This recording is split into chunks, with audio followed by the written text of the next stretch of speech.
ई आकाशवाणी गोरखपुर है। अब रघुआ सभी सुषमा श्रीवास्तव से भोजपुरी में समाचार सुने।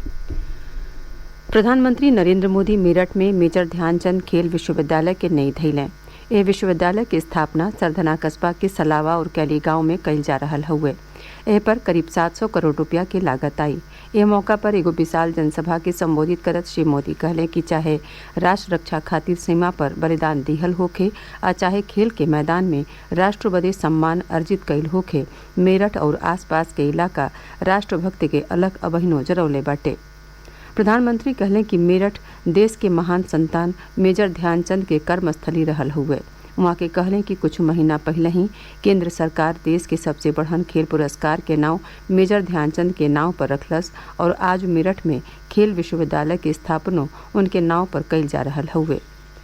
प्रधानमंत्री कहले कि उनकर सरकार खिलाड़ियन के बेहतर सुविधा दे रही हुए और यह वजह बाटे कि ओलंपिक होखे आ चाहे फिर पैरालंपिक, देश के खिलाड़ी दुनिया भर में अपने प्रतिभा के छाप छोड़ी रहल हुए। वहाँ के कहले कि सरकार खिलाड़ियन के संसाधन और प्रशिक्षण के आधुनिक सुविधा उपलब्ध करावत हुए। एक साथ ही खिलाड़ियन के चयन में पारदर्शिता ले आवल गई और उन्हें अंतर्राष्ट्रीय स्तर पर मंच दिहल गई। श्री मोदी कहले कि सरकार के कोशिश हुआ कि खेलों के नौजवान लोग कैरियर के रूप में देखें। वहाँ के कहली कि नया राष्ट्रीय शिक्षा नीतियों में खेल के प्राथमिकता दिहल गई हुए।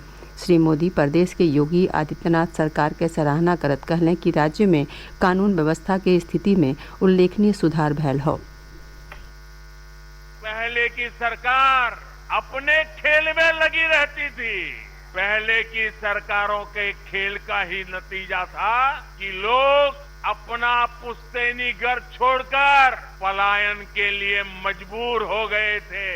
अब योगी जी की सरकार पहले क्या क्या खेल खेले जाते थे, अब योगी जी की सरकार ऐसे अपराधियों के साथ जेल जेल खेल रही है।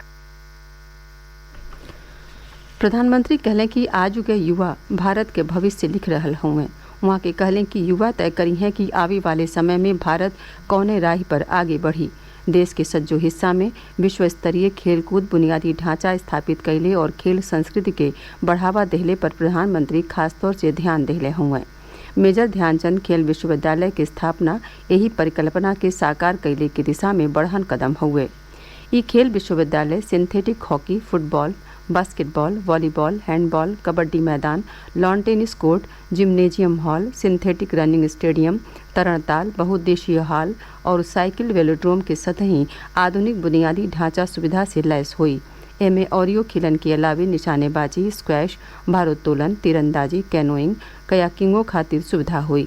विश्वविद्यालय में समान संख्या में महिला और पुरुष खिलाड़ियों के सतही 1080 खेल प्रतिभा के प्रशिक्षित कहले की क्षमता हुई।